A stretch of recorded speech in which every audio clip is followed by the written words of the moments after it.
The all-candidates debate for Calgary-Greenway occurred over the weekend, with hopefuls from the Green, Liberal, NDP, PC and Wild Rose parties, along with independent candidate Larry Heather in attendance. There was standing room only at the Monterey Park Community Centre, where constituents lined the room to get a chance to see what each of the contenders were all about. The debate was less than uneventful, with the crowd booing NDP candidate Roop when she called the carbon tax a levy and suggested it was needed in order to sell our oil and gas products to the global market. Here. Our markets are in Europe, our markets are in Asia. Those markets will not buy our product if we do not put any carbon levy on it.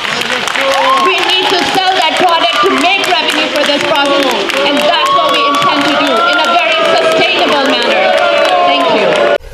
Rye obviously didn't get the memo that the carbon tax is actually driving business away from Alberta and away from the nation. A recent letter written by an employers group pleaded with the NDP to stop undermining business.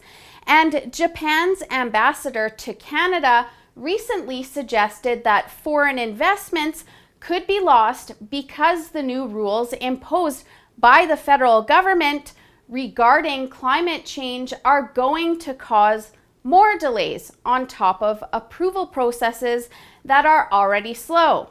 And Alex Ferguson, Vice President at the Canadian Association of Petroleum Producers, echoed that sentiment and stated that expediting the approval of pipelines would improve investor confidence.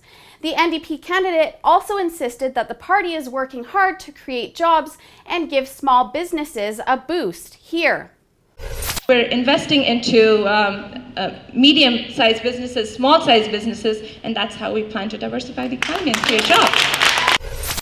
But what she didn't mention is that the NDP's two-year $178 million program that was supposed to create 27,000 jobs was a complete failure. The plan was to start in January and provide employers with a $5,000 grant for every new full-time job created, but hasn't created a single job and has since been cancelled. So it seems that Rye isn't even up to date on her own policies. And as for the small business angle, Amber Ruddy from the Canadian Federation of Independent Business says that a tax rather than a program will help businesses here.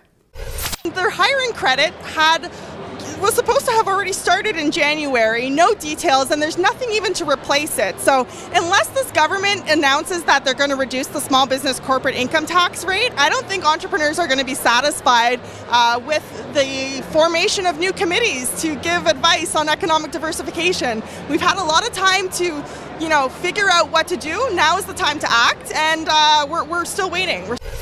I tried to catch up with Roop after the debate and give her a chance to clear up some of her misconceptions, but she told me she had some personal matters to attend to.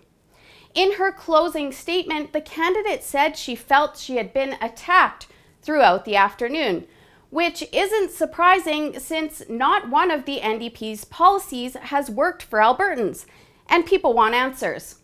Besides the fact that Rye was touting failed and cancelled policies, the world of politics requires a thick skin. Does Rye cry bully every time someone challenges her ideology or opinions?